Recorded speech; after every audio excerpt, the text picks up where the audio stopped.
We never know how Monero is going to improve. So yes, if we do move to more comprehensive anonymity sets for Monero transactions and make other changes, the harm can be mitigated very, very significantly to the point where the privacy concern becomes much, much less meaningful, and it more so becomes an efficiency discussion. What do we want to prioritize? How do we want to store data on this public space? Because you want it to be reasonably small and reasonably efficient for this what you store on the blockchain. This week on Monero Talk is sponsored by Cake Wallet. Store, send, receive, and exchange your Monero and Bitcoin safely on iOS and Android too. Cake Wallet is open source, and you always control your own keys. And by StealthEX, an instant exchange where privacy is the top concern.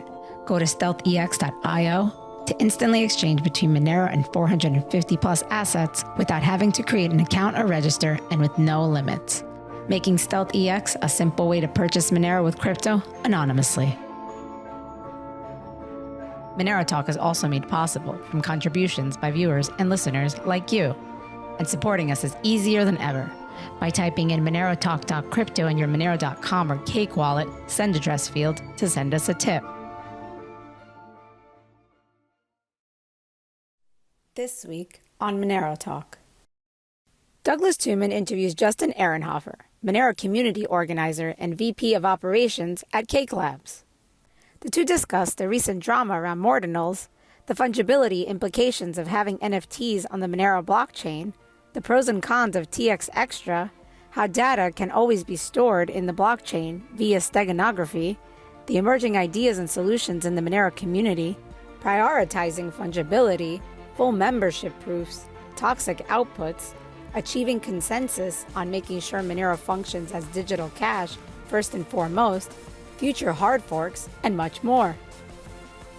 Monero Talk starts now.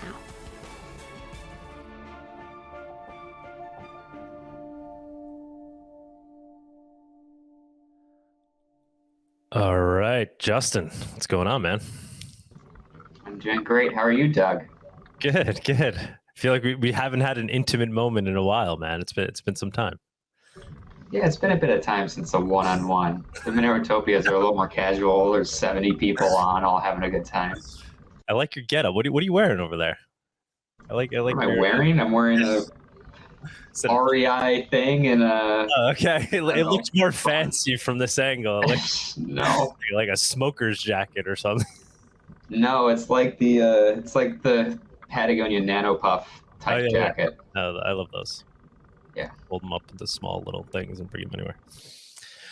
You've been doing a lot of hiking recently? Yeah, in January I went to Arizona for the first time. Had to dodge some snow and rain actually, but it was a lot of fun. I went hiking for every day for about a week there. So holy shit! Wow. So you must have put on a lot of miles, huh?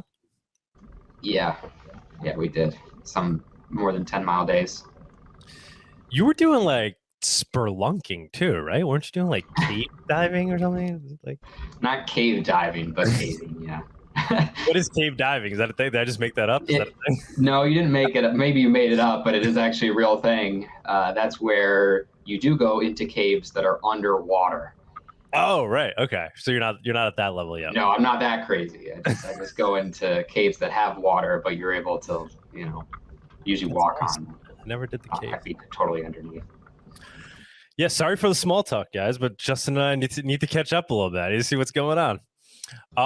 So yeah, man, I wanted to bring you on because obviously all the drama we had the M Ordinals that came out of nowhere. Was that you? Were you the guy behind M Ordinals? We'll never know, but no, it was not me. Okay. Do we have any idea who that is, or is it like someone messaged me with an idea? I don't know. I haven't looked into it at all. Okay. So I'll just say people have their suspicions, but I have not looked into that and can't really comment who I feel has done it. Do we think it's a benevolent move? It's kind of a warning shot to Monero that these things are inevitable, or is it done by somebody that actually wanted to try to like mess with Monero? I don't know. I mean, it depends on. So first of all, I think it depends on your perspective on NFTs. If you generally think NFTs are okay when done well, I guess, then you might be more likely to see it as a more fun project that someone has done to bring in a new perspective. If you hate NFTs, then you probably see it more as an attack. And part of me at least feels, you know what? Good. Now we're having this discussion about closing something that we've been talking about doing for years, but had never actually done. So hopefully at the end of the day, Monero will be stronger when we get all together and start implementing changes. There already is one implemented change that has not been rolled out to anyone yet, but we can talk about what that change is and why it was made. But it has spurred action. So if you're looking at it just from that perspective, there is more immediate pressure. There's a fire lit under people's asses, so to speak, in order to take action, which has its pros and cons. Right, because you don't want to act too fast, right? You don't want to make mistakes. Yeah. I mean, for what it's worth, it was not the case that, Ordinals announces a partnership with Yuga Labs and everyone else to make a multi-million-dollar thing on Monero. It seems like a project made out of nowhere was what was put on this first. So it could have been worse in terms of strict damage from a fungibility perspective. Right. If it was better, like if it was like this big thing where like big money behind it and they were like launching it. Yeah. Like if you had this huge VC backed something or another that came around and was pouring a huge amount of money into this, that does not seem to be the case at all at the moment. So that at least is one good sign. Now, you said it depends on people's perspective. Like some people just adamantly are opposed to NFTs in the Monero community. You're of the viewpoint, I believe, where it's like theoretically you're okay with them as long as they don't mess up Monero's fungibility, right? Yeah. So that's more or less right. So there are definitely a lot of people in the Monero community that hate NFTs, whether on Monero or not, right? They get pissed off by NFTs on Ethereum. They get pissed off by NFTs on dedicated NFT blockchain. For all I know, they hate the fact that you have a Monerotopia artwork behind you, right? They don't understand why anybody would pay someone to drive that up to your place in New York, right? Are you referring to Sunita right now? Somebody who hates Maybe.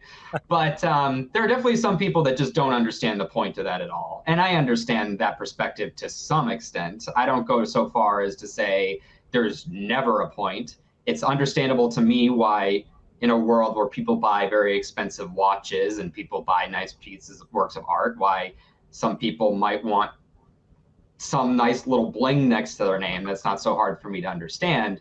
But as it relates to reconciling the difference between developers, a community, etc., based on the entire idea of having a fungible asset, a blockchain for a fungible asset, those things aren't going to mix as well as they would in some other environments. So I would say I generally think Monero is the wrong place for NFTs, but I don't have the hatred of NFTs as some people approaching this discussion might. Yeah, I think I fall in your camp. Like I'm not opposed to the concept of NFTs. And I would go so far as to say I'm not opposed to the concept of NFTs on Monero if they theoretically, if it were possible to do without affecting fungibility in any way. But I guess we'll get into that. In fact, it's scarily enticing, right? Which is, I think this is why it's a scary idea, right? Like I do have this artwork up on my wall, and somebody did make a Monerotopia ordinal, and I was like, oh man, I would love to. Oh no, wait. Like I was almost pulled in. I was like, how do I contact this guy so he can send me the ordinal so I can have like that? Yeah, they're definitely. I don't want to be selling. What's that? I mean, there is an enticing component. They're supposed to be fun. And when you see people in your community who are sharing content on Monero for things that are Monero-generated community content, it can be fun, admittedly. I mean, I don't think there's any crime in thinking that sometimes it's fun. I mean, yeah, and what I always saw as the biggest issue with NFTs is with that people were building them on chains that aren't really proven yet, like the chains that may not even really exist in whatever 10, 20, 100 years from now. But ordinals were interesting when they arrived on Bitcoin, because it was like, oh wow, this is like a native NFT on the Bitcoin blockchain. Like Bitcoin blockchain isn't going anywhere. So NFTs natively built into Bitcoin, I actually thought that was pretty cool. And obviously, I think, Monero, it seems to be here to stay. It's one of the better built cryptos. It seems to be doing things correctly. I'm obviously betting on Monero. So like an NFT built on the Monero protocol, in theory, is kind of cool, because it's something that would probably last in perpetuity. So let's get right to the issue, and then we'll break it. We'll go backwards. Do you think it is possible to effectively have NFTs on Monero without sacrificing its cash-like properties? With Monero's current ring signature setup, it more or less is not possible to have a comprehensive and robust NFT market surviving on the Monero blockchain. With further improvements, we never know how Monero is going to improve. So yes, if we do move to more comprehensive anonymity sets for Monero transactions and make other changes, the harm can be mitigated very, very significantly, to the point where the privacy concern becomes much, much less meaningful, and it more so becomes an efficiency discussion. What do we want to prioritize? How do we want to store data on this public space? Because you want it to be reasonably small and reasonably efficient for this what you store on the blockchain. So while Monero has its current ring signatures, even with Seraphis and even if Seraphis introduces ring sizes of 128, this problem does not go away. As far as I'm concerned, you need either universal or very close to universal proofs for this to, for the conversation to be much more friendly on the privacy side. Okay. So yeah, we're not there yet. Like something fundamentally is going to have to change in Monero's architecture for us to really be ready for NFTs, and we're certainly not there. We're not there yet. So what is the immediate action that the devs are taking in response to NFTs on what is the course of action? I believe action was already taken, right?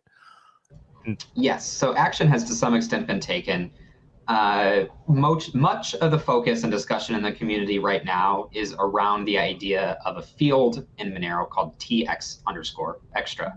And it's much more complicated than just that, but we can start talking just about that for now. So for the Monero Ordinals, they were storing data using this TX_extra field, which is a very permissive field. It allows you to add quite a bit of data to Monero transactions pretty easily. And there was always a concern that someone might use this, for what the Monero community would deem to be a bad use, whatever that is. Everyone has their own definition of a bad use.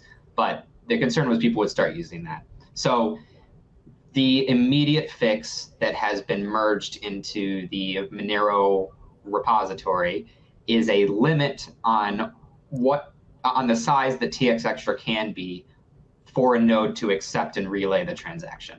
This is not a consensus requirement, so you're not forced to upgrade to this latest version of Monero that is still not yet released as of today, the 22nd of March.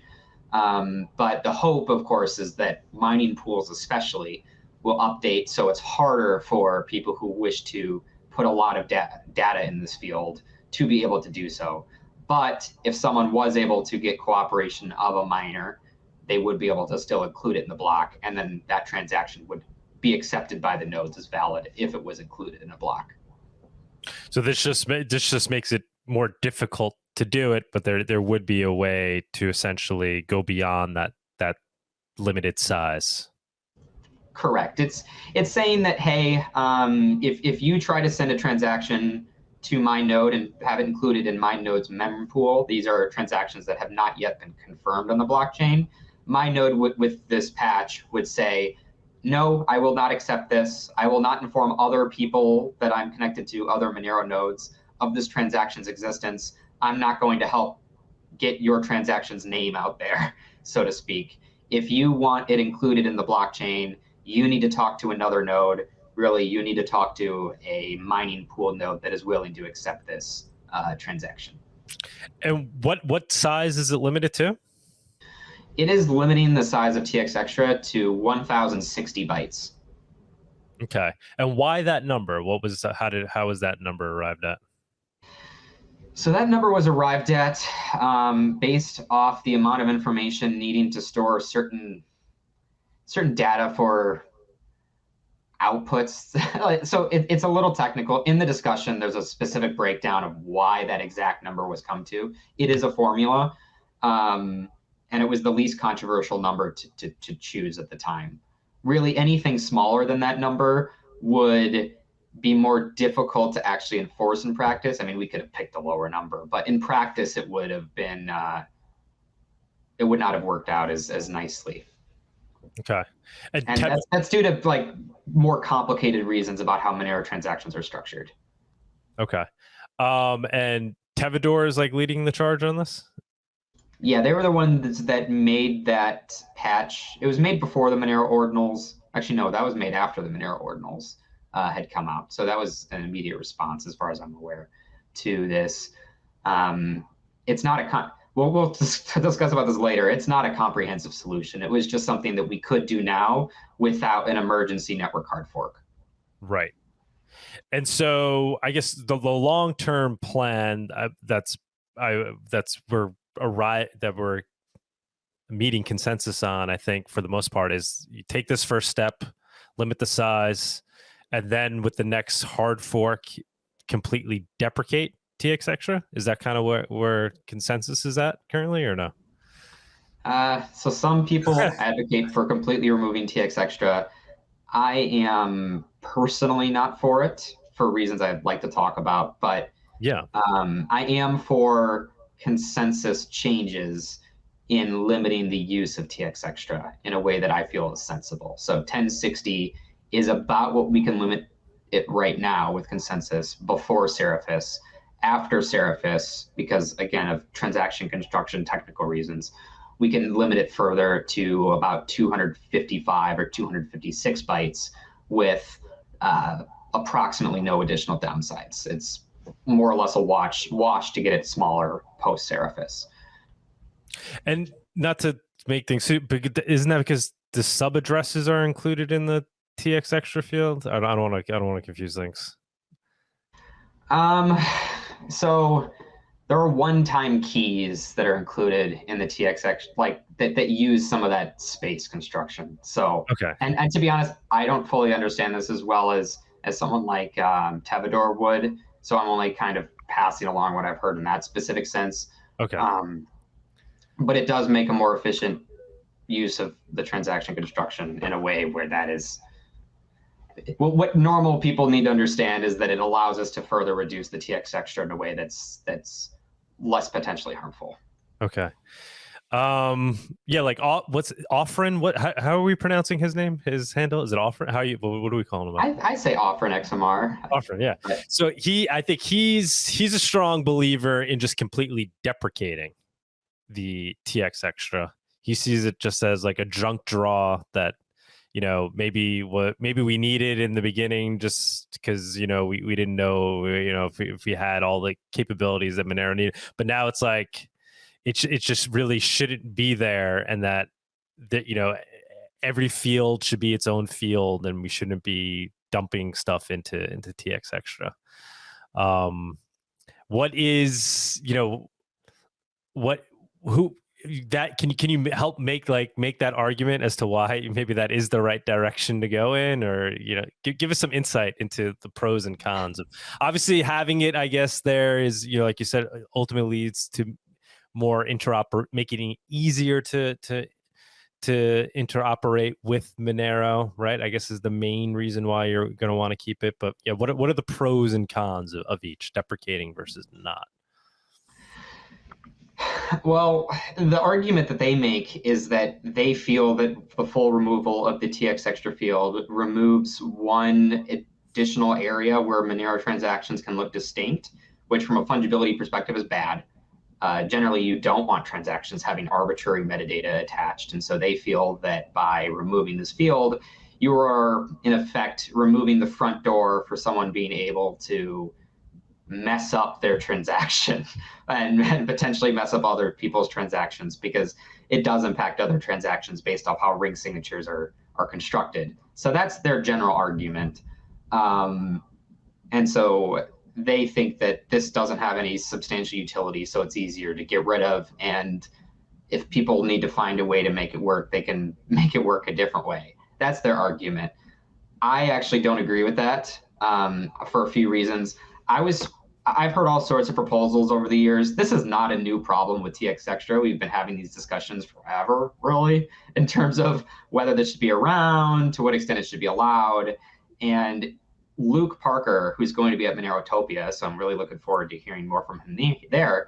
I asked him a pretty strict case. I told him, okay, Luke, if you were to not use TX Extra at all, right, and you were to construct a Monero transaction that meets a pretty strict requirement, only 2 inputs and only 2 outputs. Sometimes when we talk to, I'll call them loud proponents in the Monero community for minimizing metadata on certain transaction types, being very restrictive about what's allowed.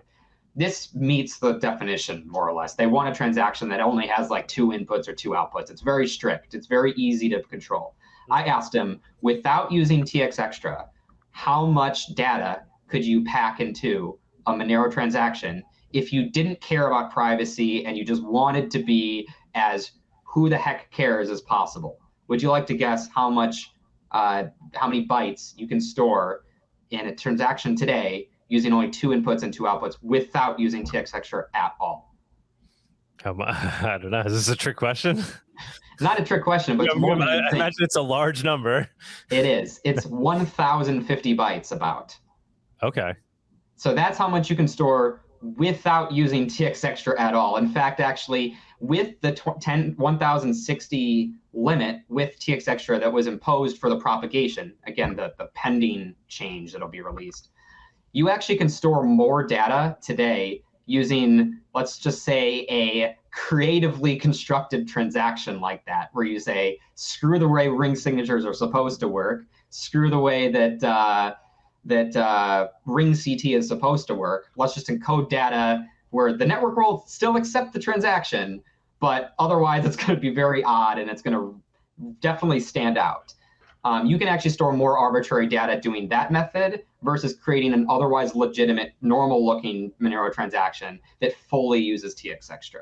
So that's why I think, well, for that and many other reasons, I think the discussion about TX Extra is important. But people need to understand that this is one part of how people can store arbitrary data in Monero. Monero has all sorts of encrypted fields for how we then take and store into the database. And we don't know what people are encrypting. That's part of the whole point, right? We don't want to know how much money people are sending. So if you were able to work with the recipient and try and just pack as much data on Monero as possible, there's ways for you to construct transactions where you try to abuse this. At the end of the day, you're putting information on a public database, and you can try to act adversarially. So TX Extra is a part of it. There's things we should do in order to limit the potential harm that can come from that specific field.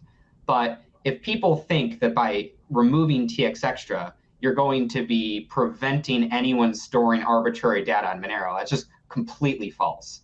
And arguably, I feel that, or arguably, because I feel it's worse to encourage people to have to go through a side door in order to do this stuff, because now you actually impose more harm on the network. There's more verification time, there's more blockchain bloat, transactions are larger, and if someone's goal is to store 100 bytes in a Monero transaction, it's much better if you give them a safe environment, so to speak, a nice field for them to do that in practice. So that's why, as we talk about TX extra deprecation and things, like, sure, we could deprecate a field, but that doesn't do what you hope it does.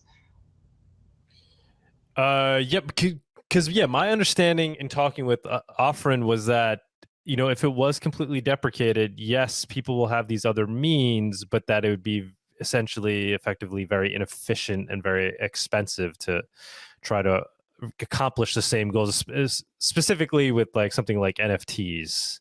So you're saying that's maybe not the case? Like would it be so cost prohibitive to the point where it would prevent something like Ordinals from existing as they do? I mean, I guess to that I have a few responses. One, even if it's more expensive to the person who makes the transaction, you have a permanent ongoing expense to anyone who runs a node that is incrementally greater than it otherwise would have been. So you're making it more expensive for everyone else as well. So that's the first argument. The second argument is Monero transactions are extremely cheap right now. And Monero has an extremely aggressive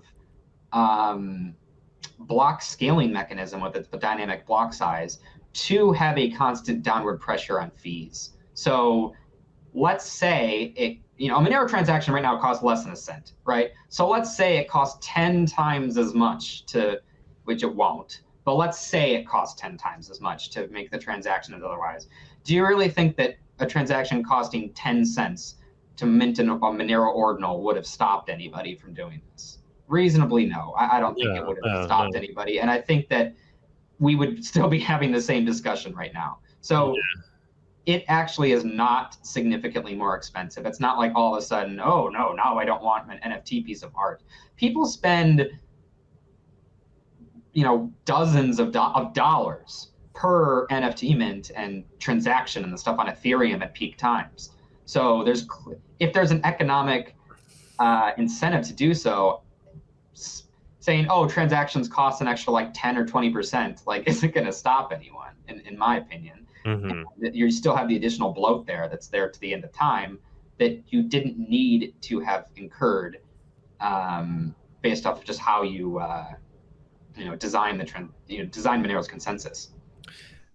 And just to take a step back, this method of storing data into the Monero blockchain not using TX extra that you're referring to, is that what people were saying, steganography, or what were they calling it, like right? Yeah, steganography.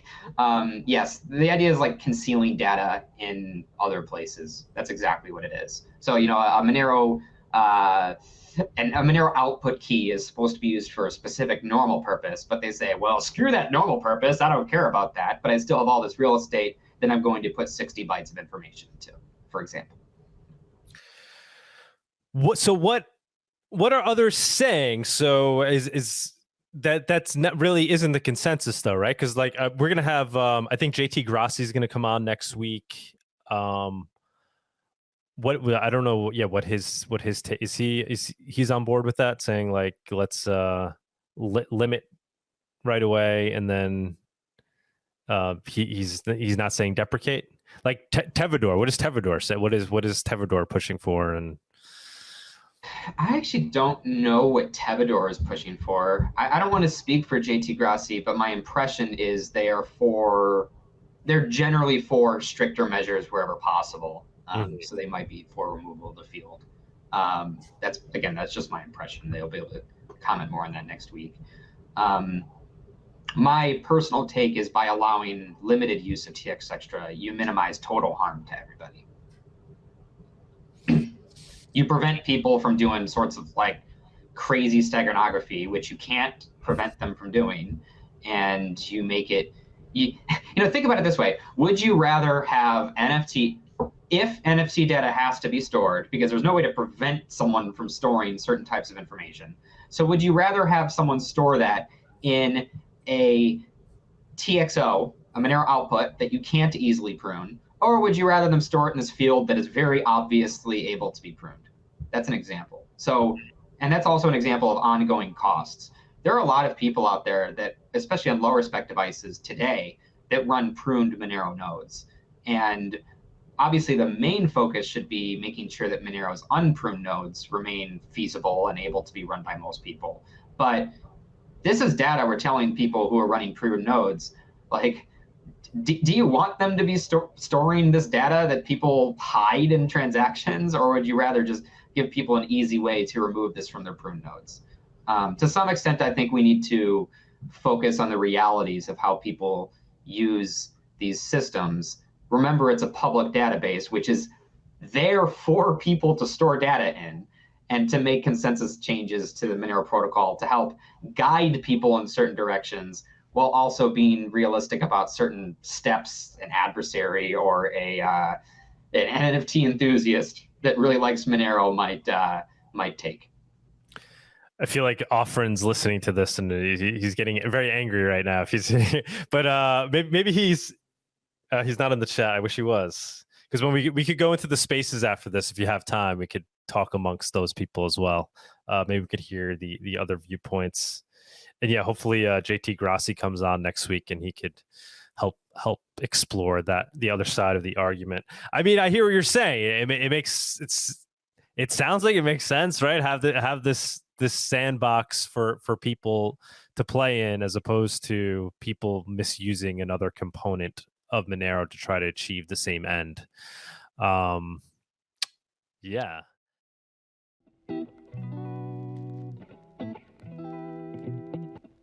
Do you love coffee and Monero as much as we do? Consider making gratuitous.org your daily cup.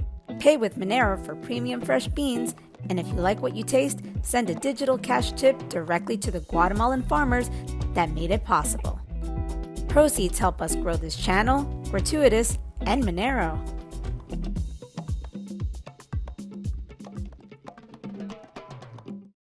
So, all right. So, how about this idea of encrypting the TX extra field as well? So right now, the initial move that's made was just to limit the size, make it a fixed size, for so the nodes aren't going to, those that opt into this aren't going to accept any transactions that use TX extra above a certain size. But wasn't there talk of also encrypting the TX extra so the data can't be seen? Yep, there's two different ideas for what to do with TX extra, assuming it remains. The first is not mandating that there's any data packed there, but if there is data there, then to encrypt it. And the idea is it makes it harder for an outside observer to distinguish between different types of use of TX extra. So let's say I use TX extra to refer to, I don't know, some NFT string over here, and you use it to refer to a DEX transaction instruction over yonder, right? And if the field is unencrypted, my use of TX extra might say like NFT A for this purpose, authorize C, I don't know, something like that. And yours might say exchange for Bitcoin to this address. That might be your instruction. And if these are unencrypted, then an outside observer could say, oh, well, that transaction is going to this DEX for this purpose, and oh, well, this transaction is going to this NFT market for this purpose. Encrypting it can help with some of those cases.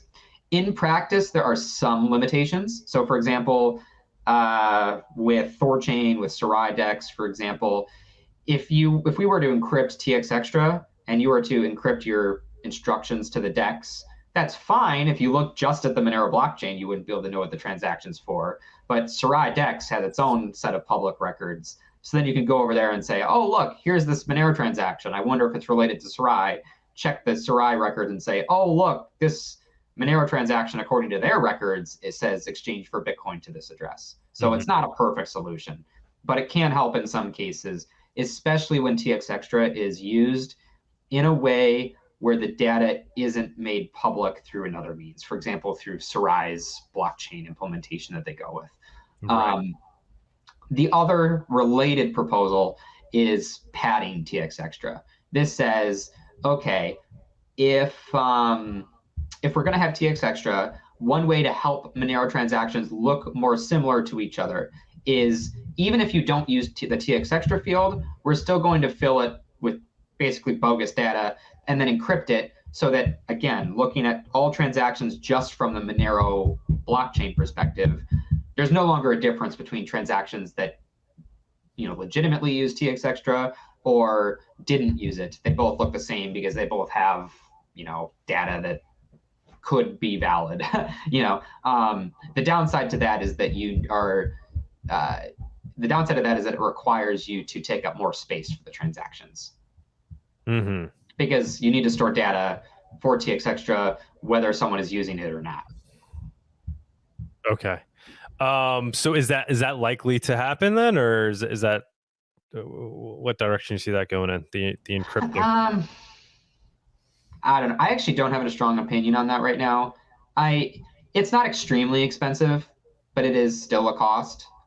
So I think that the verdict is still out to whether this is a worthwhile cost or not. And honestly, the same for encryption too. If the only people that are going to use TX Extra are going to share information elsewhere, there isn't a strong argument to encrypt it. But I guess if you're going to use it, it's not the end of the world to encrypt it. It's a relatively marginal cost. Right. That's really the only thing you're weighing it against, right? Is the extra transaction size? Yeah, I mean, it's the same reason why, why don't we have each transaction have 16 outputs, right? Then all normal transactions look the same as mining pool transactions. Great. But then you have a lot of extra cost. So we don't do that. But we did decide it was worth it to have at least 2 outputs per transaction, because that prevents cases where there's no change if there's only 1 output. So there is a justification for incurring additional cost if there's a good reason to, certainly. But whether this is a case, I personally don't have a strong opinion, and I mean, surely there are some people that do, but I could be swayed either way. Okay. Yeah, I want to go back to, Offrin was I think his basic, and I don't want to put word, misquote him or anything, but when he came on the show, so yeah, he's pushing for limit it as soon as we can, which is what we're doing. Then the next hard fork, eliminate it, like we're saying. But then I think, because then his thinking is when Seraphis is eventually implemented and we have full membership proofs, then potentially it could make sense to do things like Ordinals using those methods, and then that would be the means by which you do it, not through TX Extra. I mean, that's so far away. I think that when we get to full membership proofs on Monero, then yes, it's okay to have a start from scratch discussion on these things. Before then, it's really a totally different discussion. At that point, Monero is a different protocol. Can you just explain full membership proofs a little bit to those that are listening in here? Sure. So the idea is, with Monero transactions today, each real source of funds that's spent, I'm sending 1 Monero to someone, that sits in what's called an output. That's, think a dollar bill. With Monero, for every real dollar bill that you spend, you will go to the blockchain and you will search around for other outputs, other people's money that they control, and you will pretend to spend it in a ring signature. You will create a transaction where it appears like you're able to spend one of these 16, in Monero's current case, but an outside observer does not know which of those 16 is the true spend.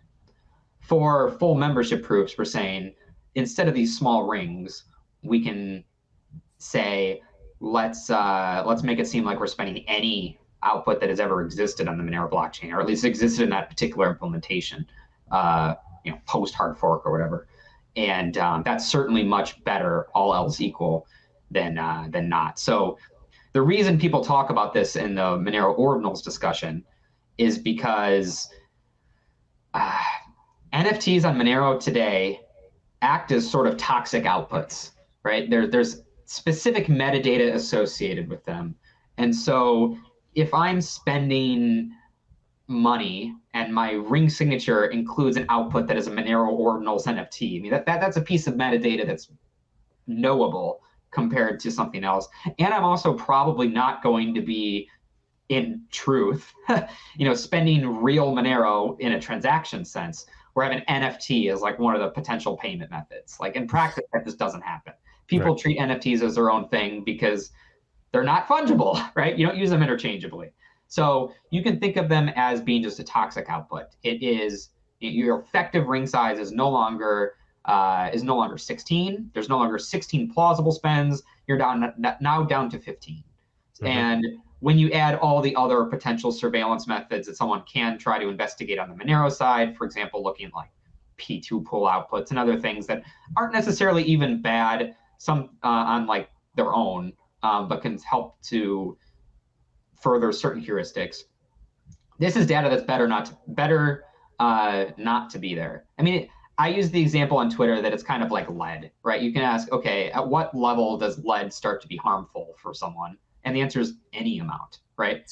If I had the option from a fungibility perspective of removing all of these toxic outputs, like you don't want toxic outputs. You don't want this lead or cancer or whatever it is on the blockchain. You want to get rid of it from a fungibility perspective. So with these small rings, it's more pertinent. If instead we said, okay, well, you can potentially spend any source of funds, and sure, this one output is an NFT output, but there's 50 million outputs in the Monero blockchain, and any of them could be spent, then who cares at that point? So a lot of issues in Monero, NFTs and TX Extra included, really circle back around to how our rings suck. Can't get away from it's always about the rings. Well, I mean, so I guess this is part of Offrin's logic, right? Is that this will expedite the pace at which we get to full proofs, because out of a need, the people will more immediately move in that direction. I don't think there's any evidence of that. I also think that there's a huge push in the Monero community just from the privacy perspective to have better privacy on Monero. I think if anything, that's a much clearer, proven over almost a decade now of Monero's existence in terms of pushing for better privacy. I think ordinal NFTs on Monero is such a tiny movement compared to Monero's general privacy ethos movement that it's immeasurable for how much additional speed, so to speak, that this would accelerate the process. No, I mean, it would accelerate the evolution of Monero, right? So like if we completely deprecated TX Extra,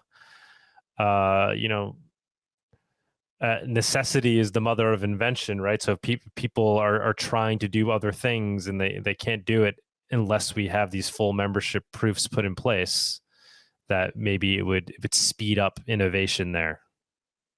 But you're saying no, because I think the real thing that's going to push that innovation forward more than anything else is a desire for normal Monero transfers of value to have better privacy. Right. Because that's what that brings. Okay. I think that's going to be your biggest movement. And then also, I mean, these are people who make NFTs. I don't want to downplay people who make NFTs, but they're probably not people who are like expert cryptographers who are like just now awakened to the idea that they need to show up and contribute to Monero Research Labs cryptography improvements. These are going to be people that are going to say, hey, this wasn't allowed on Monero, or no one wanted this on Monero before it was made. We made it anyway, and they're trying to kick us off.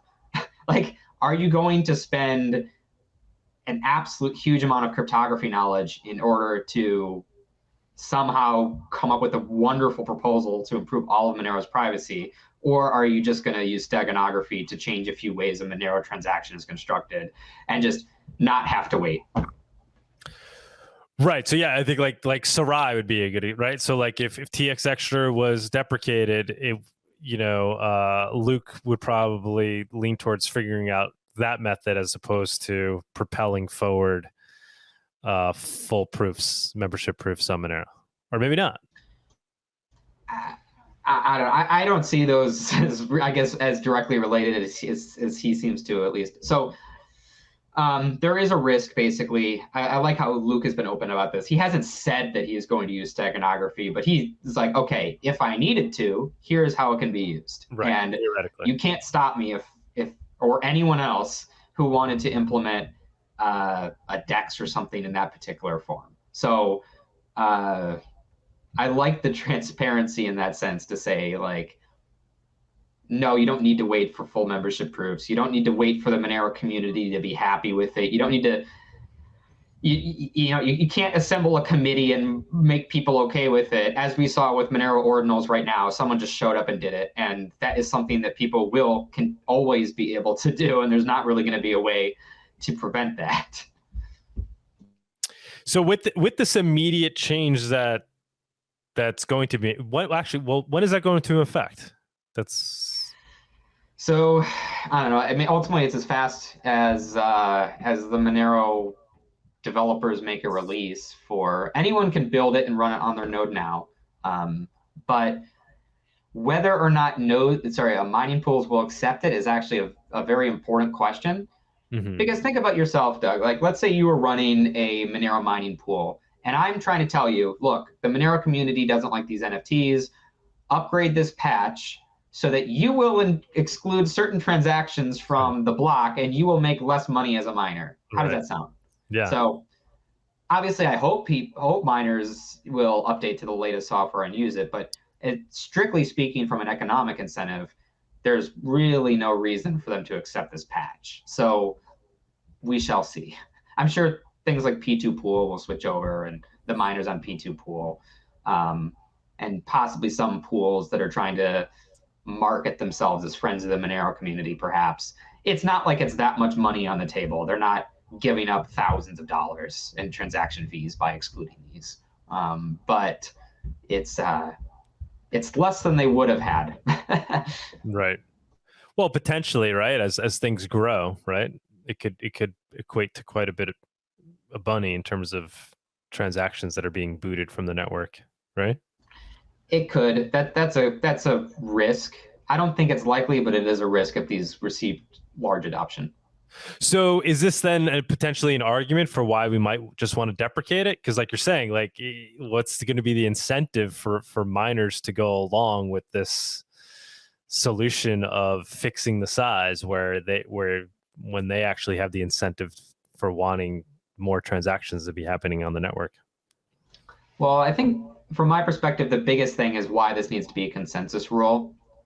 So we can enforce this limit through consensus, say transactions can't have a size more than this. And if a miner tries to say, oh, look, I mined this transaction with this big, this big TX extra field, all of the nodes in the Monero network would say, nah, screw you, we'll listen to some other miner or something. So I think it is, first and foremost, an argument for why this needs to be imposed through consensus changes, which Monero has actually been pretty good about. Like, Monero is pretty good at trying to enforce people to actually use good standards. And that's why, Monero is private. It's not that we just have ring signatures that you could use, but we say, no, you have to use them. The challenge is that we can't necessarily mandate that people use them well, right? And that's what we're running into here with the steganography issues. So I don't think necessarily, and also, I would say it's kind of neutral, actually, in relation to whether TX extra exists or not, because a miner is if a miner only cares about making money, which a lot of them we know will, and that's where their incentives are supposed to lie, then they're either going to disregard the limits until a consensus limit is applied with pressure, or they're going to just mine transactions that encode this data with steganography. Mm-hmm.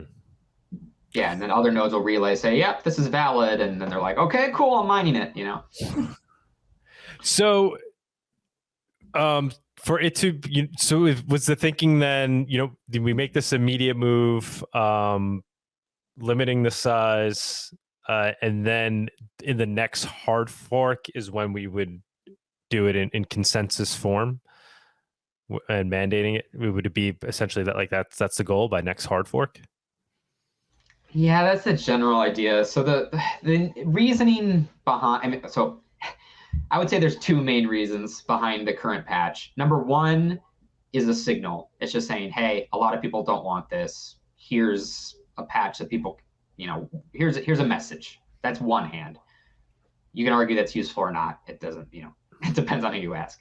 The second thing is at least gets an option out there for people to easily block this if they want to, right? And of course, the hope is that people update to the latest software. Hopefully there's some bone in there where there's some other bug fixes or something where people are likely to upgrade to the latest edition. But it certainly is not a comprehensive fix. So yeah, you do need a consensus change for a more comprehensive fix there. And like I said, we think we would see that then by the next hard fork. Yeah, the difficult part right now is that there isn't, as far as I'm aware, a upcoming hard fork in mind besides Seraphis. So it'd be is this something we just do with Seraphis for like a ways from here? I'm looking at the situation and I, at the moment, don't really see like an emergency situation to change this. So I don't know. That's an unanswered question. It is an option that remains on the table. Well, let's say Monero Ordinals did truly take off and we're constituting a huge amount of Monero transactions. I always want them to be less than 10% of all Monero transactions, but that is kind of an arbitrary thing on my part.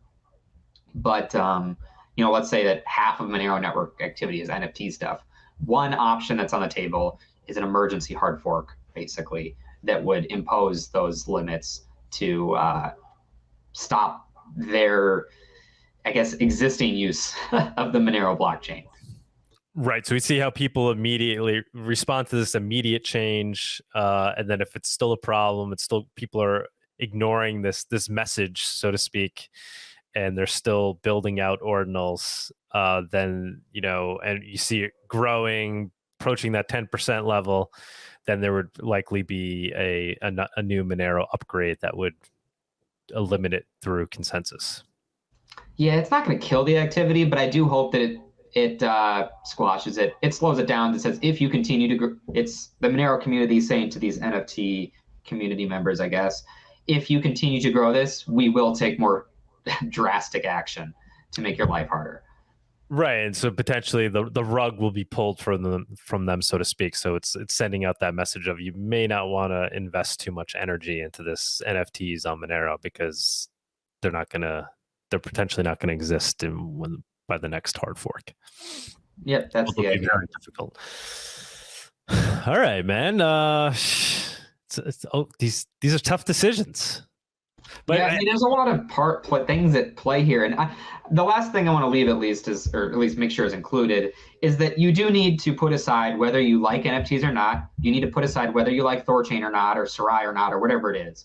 When we're having discussions in the Monero community about what to do about the consensus, what's allowed in the network, and then also the implementation and wallets and things, I think we really need to focus on making sure that these protocols and systems are designed really well with what we have and what the world looks like, right? We have the limitations of ring signatures. Okay, how are we going to build a system that is sensible with that limitation?